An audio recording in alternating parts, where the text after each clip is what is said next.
all right. We are having a real treat on the concert stage, everybody. A real treat. Something we've never had here before. I've always heard of one of these people, but I don't know. It's Mr. Danny McCurry, and he is a cowboy poet. He's a talent that's known all over the place. He's award-winning and just got through coming back from Custer's Last Stand. Is that right? Custer's Last Stand. He traveled a lot of miles to come be with us tonight. And folks, give him a big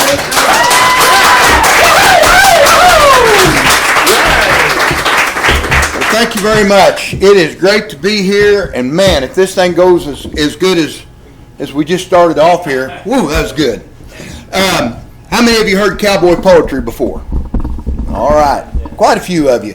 Cowboy poetry started probably 150 years ago during the trail drives, mostly to pass on stories and stuff, put them in rhyme, make them better to remember. You probably didn't see a whole lot of the guitar carried along in the old chuck wagon getting rained on and everything like you see in the movies.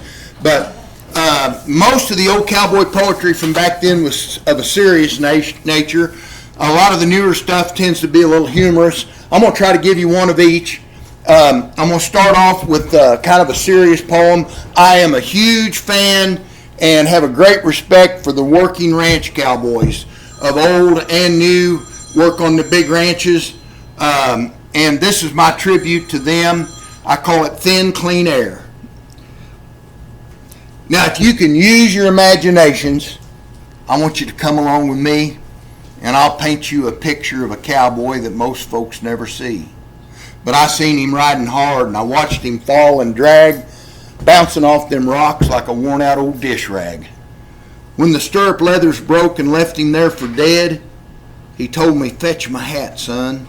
I don't want to burn my head." Well, he's tougher than a mountain, wilder than a bear, eating steak for breakfast and breathing thin, clean air. Now, he lives all by himself out at the widow's camp, a-chopping firewood for the stove, burning coal oil in his lamp. He packs salt out for the cows. He's loving every day. He loads a Henry rifle to keep the wolves away. Now, he didn't care too much for school. He quit to live this life. But he ain't nobody's fool. Why, he's sharp as a Moormaker knife. He don't know about this global warming. Snow still blows through the cracks. Baby calves freeze to death. Now that's the straight up truth and the facts. His hat and blucher boots are tattered. He had them both handmade, but he's worn them 20 years now, so they's worth every dime he paid. Now he never won a trophy buckle. He just couldn't afford the price to play. But you can bet he was a top hand back in his younger day. Why, he could set a saddle bronc so pretty and scratch him all the way, just like he did old Luther, because, boys, that horse would buck with him almost every day. Now, he never gets too lonely. He don't intend to settle down. He checks his mail twice a year when he rides off into town. His hair's growing thin, a mustache droops and hides his lips. His hands are kind of gnarly, and he's got arthritis in both his hips. His eyes are getting dim. Old age is all he fears. He's lived this way since before they quit the catalog at Sears. Now they'll have to close that winter camp the day they lay him in the ground, because he's the last of his kind. There's not another one around.